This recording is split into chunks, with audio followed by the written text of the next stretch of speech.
À l'occasion de la 11e édition du prix Intranet, c'est la société Saint-Gobain Vitrage qui a remporté la mention e-learning et knowledge management. Monsieur Jean-Christophe Loubet-Delbail, vous êtes e-business manager. Vous aurez l'occasion tout à l'heure de nous expliquer ce que cette fonction recouvre. Et vous êtes présent aujourd'hui pour nous présenter Best in Glass, cet intranet qui a été récompensé, dont la mise en ligne a été faite en novembre 2007, il y a tout juste un an. Dans un premier temps, pourriez-vous nous expliquer quelle réflexion interne chez Saint-Gobain était à l'origine de ce projet? En fait, tout est parti d'un besoin métier à l'origine, puisque il y a eu deux demandes simultanées. La première en Norvège avec l'arrivée d'un jeune manager qui devait former une équipe commerciale.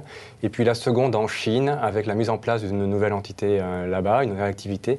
Et le besoin également de former des forces de vente pour le marché chinois.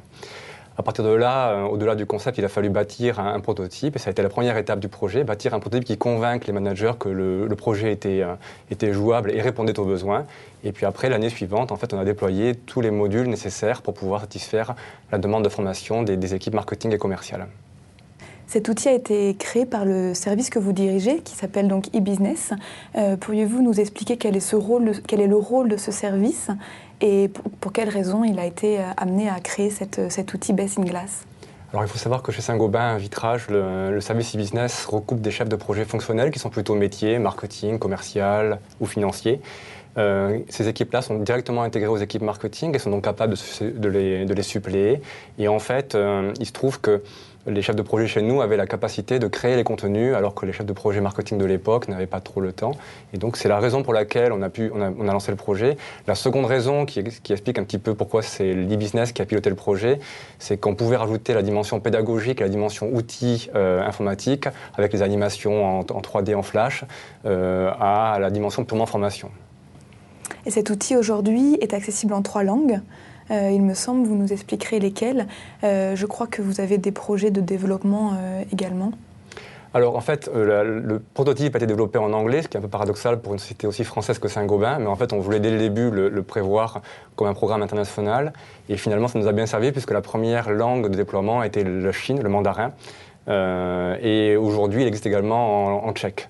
Alors pourquoi des langues un petit peu exotiques si on pense que le marché de Saint-Gobain Glass est principalement européen?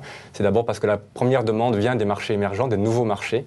Et donc les prochaines versions linguistiques, elles sont soit vers ces marchés-là, donc ça va être des langues de pays de l'Est, de type croate, estonien ou polonais, et on aimerait quand même bien que ça se fasse un peu plus sérieusement ou systématiquement dans les pays traditionnels de Saint-Gobain Glass, donc la France, le Benelux, l'Allemagne et l'Angleterre. Et donc, c'est prévu dans les mois prochains. En fait, c'est déjà en cours. Pour la France, on a fait faire la traduction, elle est en cours de déploiement. Et puis donc, au-delà de ces versions linguistiques, en fait, on essaie de décliner le programme Best in Glass pour les clients de Saint-Gobain Glass, les clients indépendants. Donc là, on va prendre la formation de base destinée aux ressources internes et on va l'édulcorer en enlevant les parties sensibles type benchmark concurrent. Et on va en faire des versions packagées qu'on va publier dans des extranets vis-à-vis de nos clients. Et donc en fait, le pôle vitrage de Saint-Gobain recoupe 2 entités juridiques un petit peu différentes. Saint-Gobain Glass qui produit des grandes plaques de verre, Saint-Gobain Glass Solutions qui les transforme. Et donc le projet est surtout orienté de Saint-Gobain Glass vers Saint-Gobain Glass Solutions ou les clients indépendants de Saint-Gobain Glass. Mais on veut également travailler maintenant sur les clients indépendants de Saint-Gobain Glass Solutions. Donc des gens qui ne sont pas des transformateurs verriers, mais des fabricants de double vitrage dans des versions qui sont un petit peu différentes, puisque là on ne parle pas de produits de base, mais de produits transformés. Monsieur Loubet-Delbail, je vous remercie de nous avoir présenté ce projet. Merci pour votre attention.